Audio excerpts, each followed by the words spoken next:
Hello, and welcome back to Ask Spring, the video podcast that takes an inside look at the world of marketing production. I'm Jack, I'm head of content here at Spring Production, and I'm your host.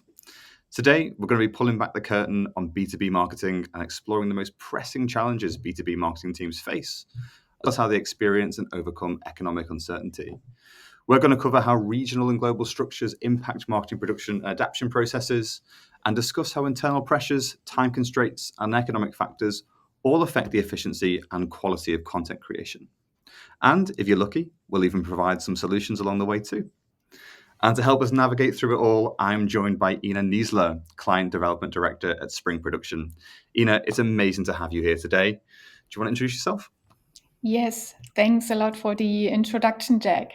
I'm really happy to be here and that I can share some insights and experiences from my former role as a marketeer. I spent over 17 years in leading positions in B2B and healthcare companies. And I have encountered many challenges of international marketing throughout my career.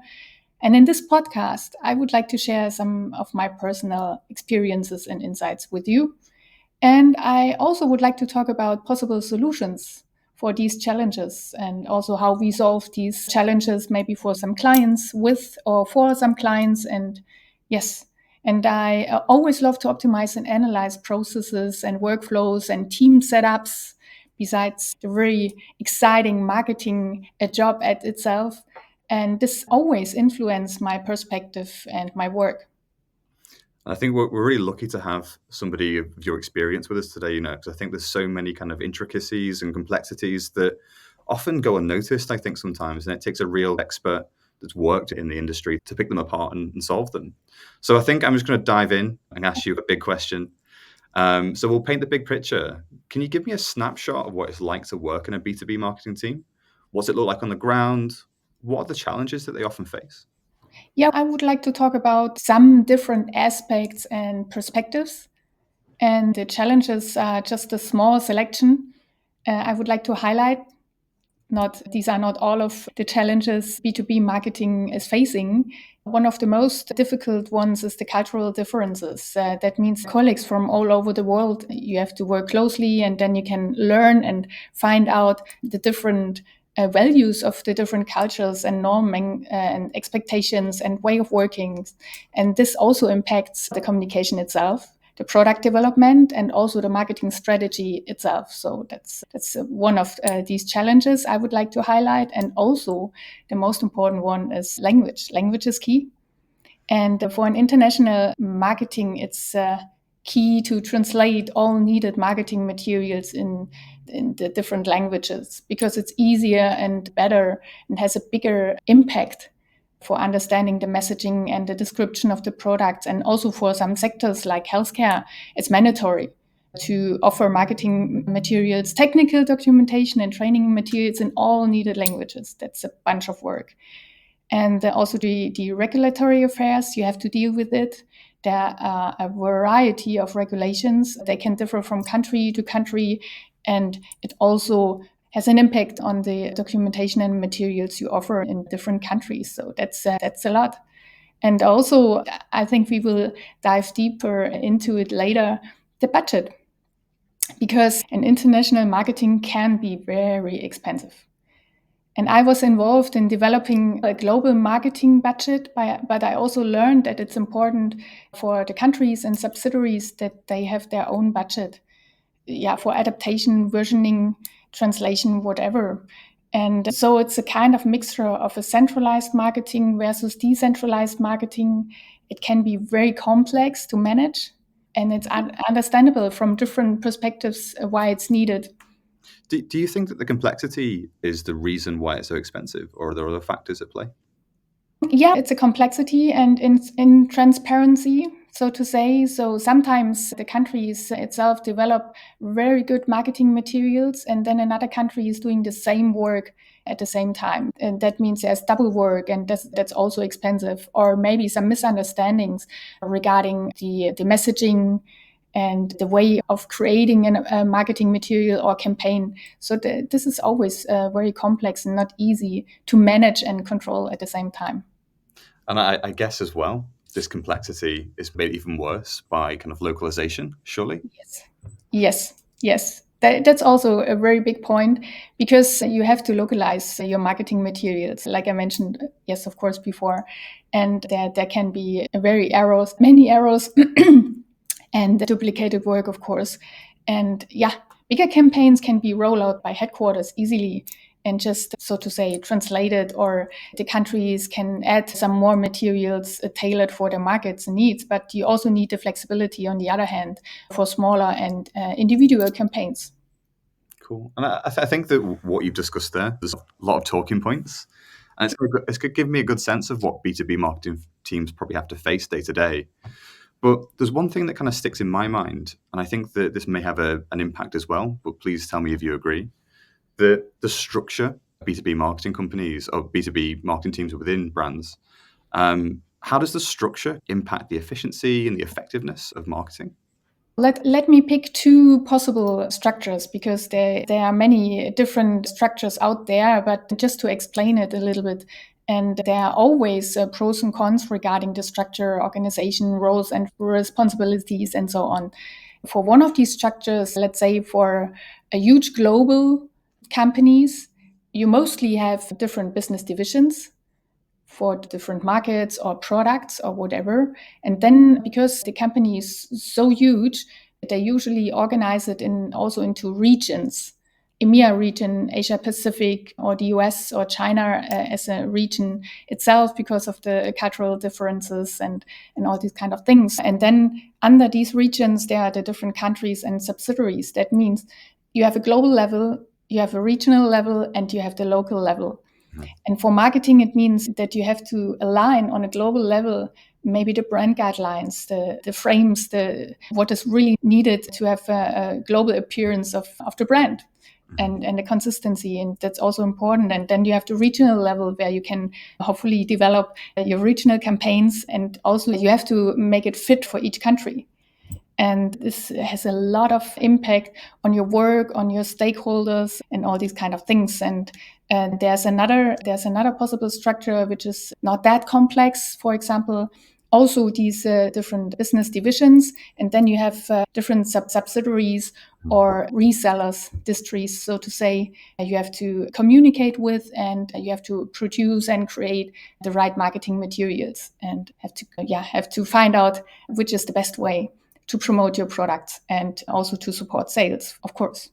Of course. And it's really interesting, because there's clearly a variety of ways to set up your marketing team within a B2B company. And I imagined that in these setups, although your explanation was very clear, I think that within those structures, there are so many moving parts, and it's probably really difficult to align all of the different factors together and to ensure your kind of output's efficient and effective, meets all the quality standards, etc. So with all those kind of factors at play, there's going to be a lot of pressure on marketing departments to get it right. Would you agree? Good that you mentioned this. I just teased the situation. I could talk for hours. You can imagine. There are so many stories behind, but I don't want to dive too deep into it, just to paint the picture and the whole picture. Yes, of course. And as a marketing department, you are connected to each department in the company. So you have so many stakeholders. For example, on the C level, like I mentioned, the different departments: product management, sales, HR, training, you name it. And also, of course, the subsidiaries you have to manage and collaborate with, or at least you have to support them as best as you can. And also the involvement in many other departments, I didn't name here. And also you have to deal with your resources. You have to manage your internal resources in the team. You have to clearly and carefully think about your team setup. What kind of resources are really needed? What kind of tasks you can outsource? These thoughts you have in mind. And also the marketing resources in the countries can differ.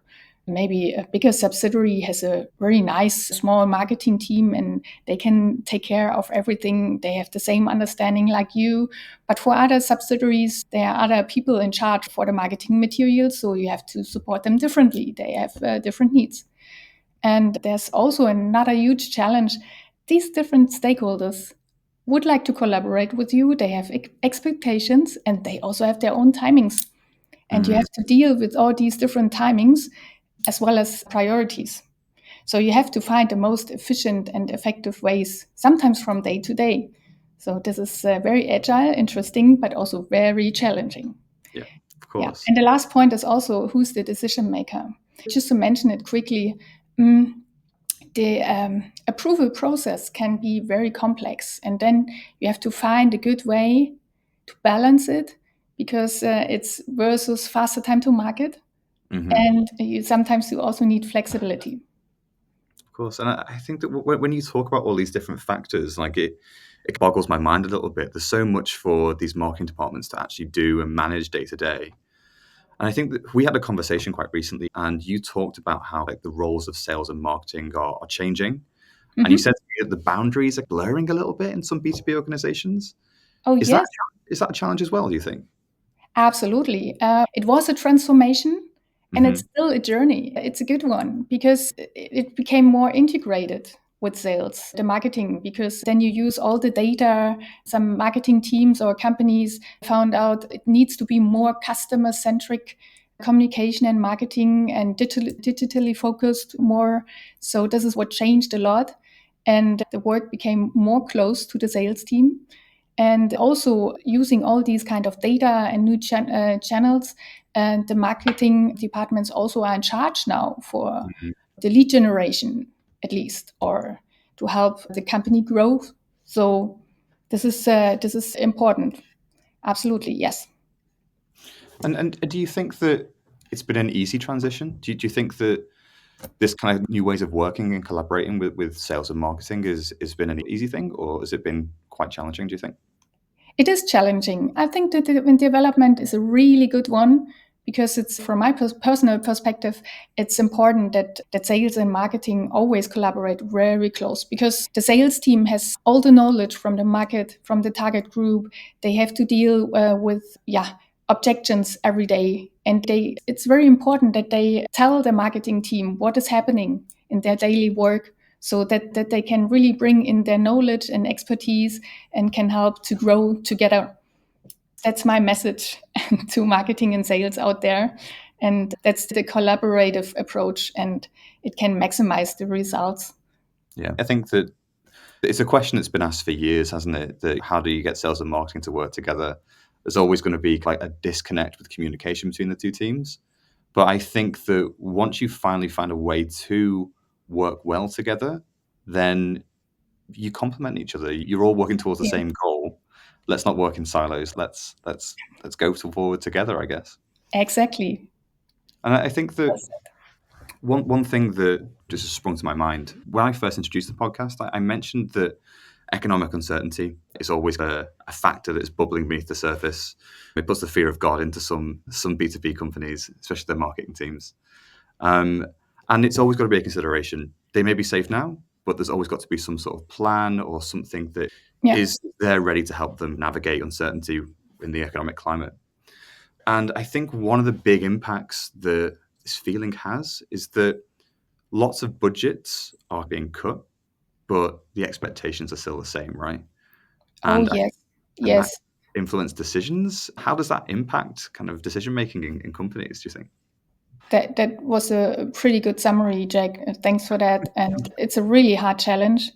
And I prove it in every client talk I'm having. Actually, I'm talking to my network, and really, I heard about so many job cutoffs. They are on their way to solve the challenge regarding the higher pressure of costs. So they have to save money. They have to find out more efficient ways of working, or maybe also to buy services and products cheaper. So it's also very complex. But the point is, the expectation level is exactly the same. They have to produce the same marketing assets or maybe more. A marketing team needs to deal with that and try to find out how to work more cost efficient. So not only decrease the costs and find a cheaper supplier, also they have to ask themselves, and this is where we also come into play as a spring production, of course, because actually many companies, they have a closer look into their supply landscape and supply chain, finding out, do we have the right suppliers in place? What about a mixer? Because it's also a decision, do I work with as many different suppliers, very specialized ones, Or maybe can I find a supplier who can offer more services? Just to mention spring production, we are offering more services. So that can be a solution to avoid the spendings, more spendings, marketing spendings, yes. So do you think that country-specific approaches, will each country, a subsidiary, for example, approach that differently, do you think? And what impact does that have? Yeah, I also found out that more and more B2B, international B2B companies are thinking about more centralizing their marketing activities because, yes, of course, the job cutoffs also were in the marketing teams in the countries. So now the headquarters, the regional headquarters or global headquarters are more in charge for it. So, of course, they have to think about make or buy decisions and how and where to produce the marketing materials. Of course, yes.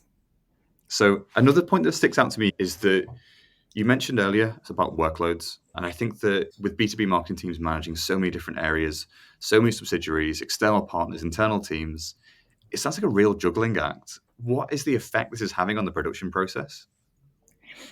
Yeah, we already also talked about the centralized marketing approach and how you can manage everything. And of course, then you have a huge workload in your marketing team because you have to manage the suppliers, you have to manage the countries, you have to manage the internal stakeholders. It's the best time to ask yourself, what kind of collaboration do I really need? And usually in B2B companies, the marketing team develops the strategy and the conception in-house. They have a creative partner who can help to develop the global campaigns or the look and feel and new key visuals and develop also the brand's strategy itself, of course, yes. But they have all the knowledge internally. And so it's easier to have a decoupled approach because when it comes to the marketing production part, then it's easier to think about connecting with an external supplier. So that's a kind of easier way to make the make or buy decision.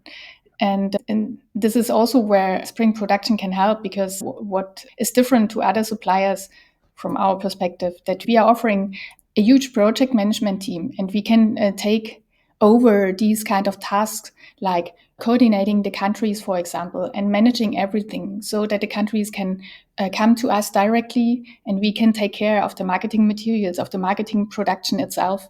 And then we are also offering several services. So you also avoid, as a marketer, to go to each supplier and provide the files or data or whatever, and you don't need to brief different suppliers to create all of the marketing materials. So this can be one of the solutions which we can offer. It's interesting you mentioned project management because I think it's almost like a forgotten service sometimes. I think Yes. people often forget just the sheer amount of work that it takes to manage a project or manage a campaign. It's all those emails that you send, it's all the files you collect. It's a crazy area to work in. And do you think that that's the area where like most time is maybe wasted, do you think? Yeah, waste of time is really hard to say because it's really important and you spend much time. Yes, exactly, Jack. That's the point. And every time when I'm in a client meeting and I'm describing that we can help them to get rid of the micromanagement part so that the marketing team can focus on their clear roles and responsibilities and key responsibilities, they like that kind of concept. So of course, you cannot imagine how much time you can spend in these very small tasks. Suddenly the day is over and you didn't work on a conception or on a creative campaign or whatever stuff. Yes, that's so true. I've been there. I can Times. imagine. So I think that we've covered a lot of challenges already. I think it's probably time that we might be able to offer some solutions. Don't you think? I think we've got to ask ourselves, like, where do we begin to try and help overcome these issues like smaller budgets, increased workloads? From what you've talked to me about so far, perhaps adjusting how teams are set up could be a way to do this. What do you think?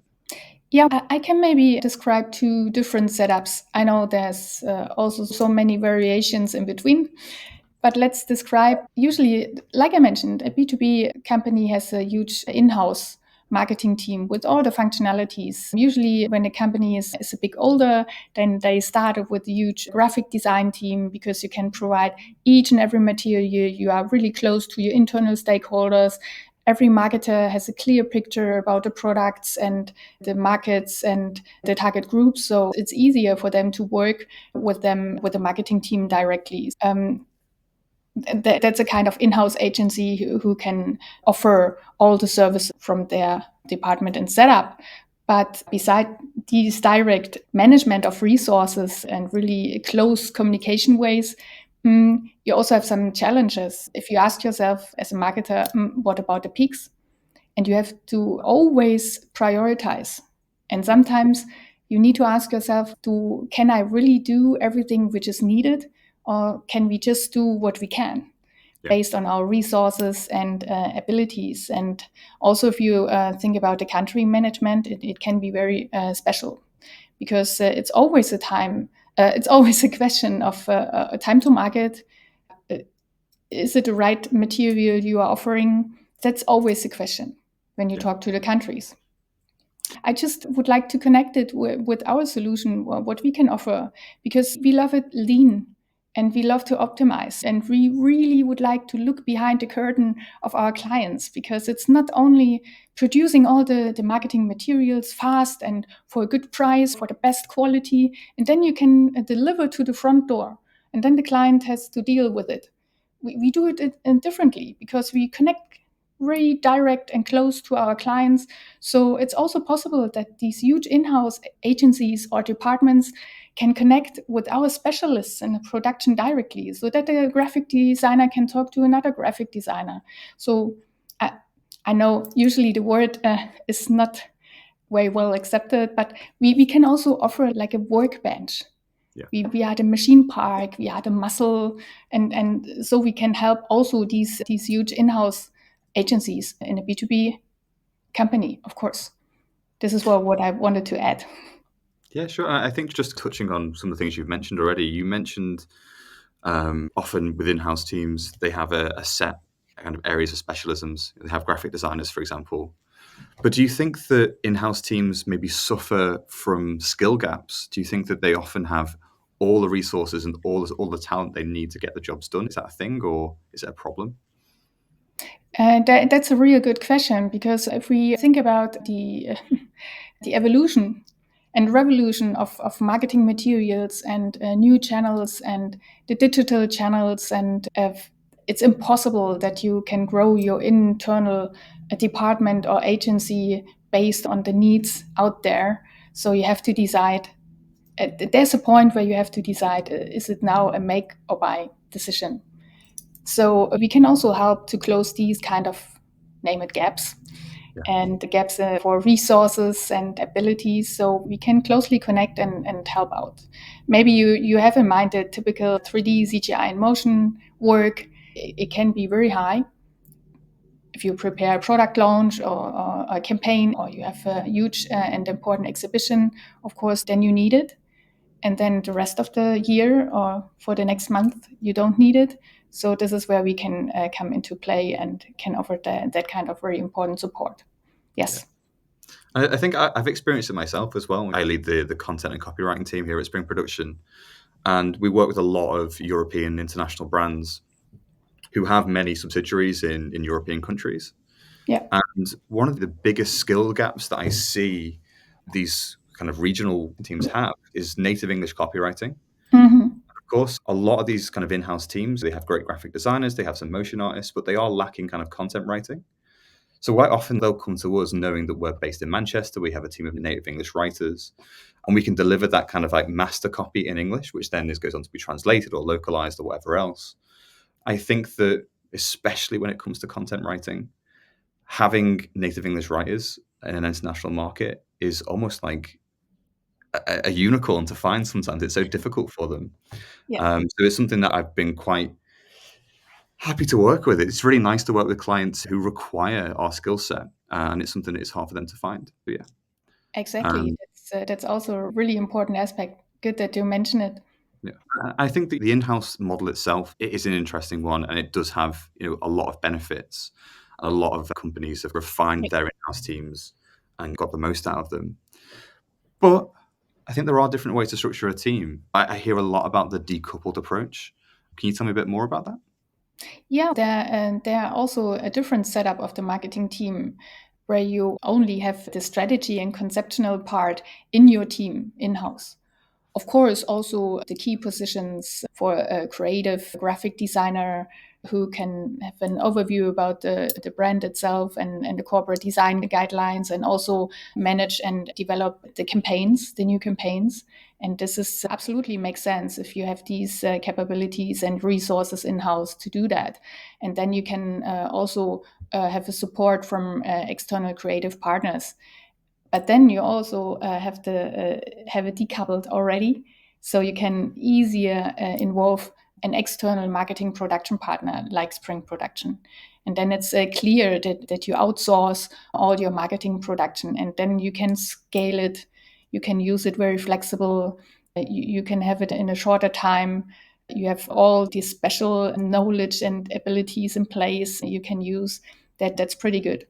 And that also means that we can connect with our clients easy and very lean without any big hassles. Yes, that's also one of the approaches or one of the structures B2B marketing departments using. And I did it in my former companies I've been working for. I restructured it because from my personal perspective, I think it's the most efficient way to outsource the marketing production, because you don't need to produce each and every marketing material when it's clear, because you have to spend much time, you have to have a deeper understanding and knowledge to develop the strategy and the conception.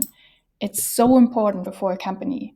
And regarding position against the competition and all these kind of things, I don't need to describe it too detailed, but just to say it. And then what kind of materials you need just to roll out. And then it's different formats, different markets and languages. And from my perspective, it's good to have an external partner to do that. Yeah. And I think that if you were taking that approach, do you think that kind of like a clear definition of roles and responsibilities for the marketing team, the production partner, the marketing managers is essential? Yes. You can act on an eye level with your internal stakeholders. I think it's good when you talk to them and develop together the marketing campaigns and the most important conceptions. And it's different, and you are not the bottleneck Yeah. anymore. That's a big burden when you hear it from different stakeholders. You are a bottleneck. Agreed. And I think that it taps into what we were discussing a moment ago about this idea of micromanagement. All of these kind of management tasks are piled onto you, and Yes. you just don't have the time to do the actual work. But Yes. having a supplier that has a clearly defined role, that you feel much safer in offloading that job and getting on with your day to day, really, surely. Uh, Exactly. and I think that if you want to make a decoupled approach work, brands obviously need a strong marketing production partner. And let's say you've found one and they're ready, and you're ready to start leveraging their expertise. Yeah. How does that kind of play out in practice, and how does that affect the operation of B2B marketing teams, do you think? Like I mentioned, I have done it before 3 times, restructuring also the marketing team, because you really need to think about your team setup, that you have it in place. You have to communicate internally a lot to position your marketing team and to have the understanding why you're asking several questions, maybe to develop the campaigns. But this is very important, and the effect you can make your marketing team and the company at the end stronger when you have that kind of decoupled approach, and then you can work with centralized marketing production partner. I say it really as a partner, because a company, yes, of course, for example, Spring Production can really offer the work for headquarters as well as for the countries, because we can optimize the supply landscape, because we can offer these different services under one roof, so to say, and therefore we can really enhance the transparency. That means usually headquarters is struggling to gain transparency. What's going on in the markets? It's not about control itself. It's not about saying them, you are not allowed to do these and that. I heard many complaints about that. But it's also good to have that kind of transparency. How many assets are produced? Maybe there's so good ideas in the countries, an idea which another country can use. We can offer that kind of transparency because we are between everyone, so to say. We are communicating with headquarters. We have a close collaboration.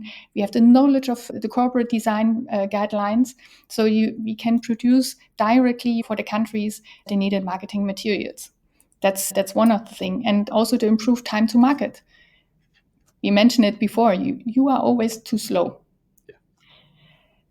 We have the resources. We can directly offer when the market needs it. And usually, if you have a bigger campaign and then it comes to rollout, everything, must produce at the same time. Yeah. I think when you mentioned time to market, it also taps into what we were talking about, this having an economic uncertainty. Because I think our industry changes so fast. Businesses need to kind of have the agility and that flexibility to adapt to those changes when they occur. And do you think that this kind of decoupled approach can really enhance that, do you think? Yeah, there are different aspects in your questions, of course, or maybe in my answer. There are uncertainties, actually. You have to not control, but you have to react on it so Yeah. you can react faster. And because of the scalability, you don't have to risk on your side regarding the fixed costs and variable costs. These are, from my perspective, the main aspects to it. Yeah. And sometimes there are some changes. We are facing some changes, what you have to do in like regulatory things. I heard recently from the healthcare sector they had to produce a bunch of new marketing materials because of changing regulatory law. And suddenly you need these kind of resources. And this is where a decoupled concept can really help. I assume then that when you centralize with a marketing production partner, for example, that surely kind of efficiency just skyrockets, surely. Yeah, it can be more efficient and effective at the same time because you can simplify some procedures and you can reduce the complexity. At Spring Production, we really love to optimize everything. We love to have a closer look in the way of working, to also to the tools clients are using for producing their marketing materials. It can be an easy workflow management tool. Or what can help to gain more transparency and can be faster and easier to use. So this is what we can bring into play and offer marketing departments in B2B companies. Of course.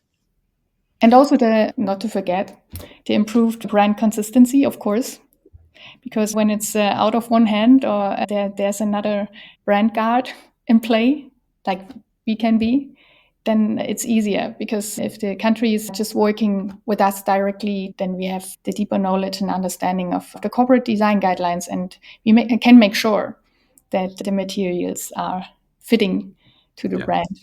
Yes, of course. And at the end, it's also lower regarding the costs. That means you can save costs because you can avoid the double work. You can also avoid mistakes or misunderstandings. So when you say double work, when does that typically occur, do you think? It can start easily when I think about my time back in the days. Yeah, if you think about events, special events and exhibitions and some materials you are producing locally, invitation cards, some banners and roll-ups, and maybe you're driving also a digital campaign, then you have some newsletters, you would like to invite your target group and stuff. If you really develop and create it in each country, then you do double work. Yeah. And if you have a centralized partner, then you can share your knowledge. Yeah. Then you can share these kind of assets, and other countries can use it, and we can adapt it for them. Just change the language, the pictures, the formats, maybe. Yeah, just as an example. That makes total sense. And I think that as we come towards concluding this podcast now, I think that one question would stick out in my mind if I was in a B2B marketing team right now. I'd be asking myself, if I was interested in adopting a decoupled approach, what advice would you give to a marketing manager for making that transition? How do you think that you would help them make that transition into a decoupled approach, do you think? If I would answer from a Spring production perspective, then I would really invite you to come to us, talk to us. We are happy to have a closer look to your organization, to your team setup, to your way of working, to your needs and requirements. And then we can find a solution together. And then we can develop the processes and stuff. But if I answer not from a Spring production perspective, I can tell you, I have a closer look to your team setup.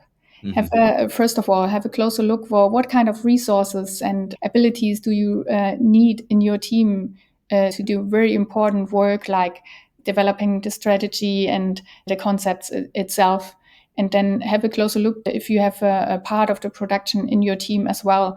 Just ask yourself, if it's a make or buy decision, what kind of fixed costs do you really need and what kind of variable costs can be there? Just these questions. And also, how would it be if there's a marketing production partner who can take over all the micromanagement? Mm-hmm. That could be maybe also an interesting question to ask. That was extremely insightful. Thank you so much for taking the time today to have this conversation with us. I think that we've all learned an awful lot today. So yeah, I've been Jack, she's been Ina, and we've been Spring, and we'll see you all very soon for another episode. See ya. Thank you very much. See ya.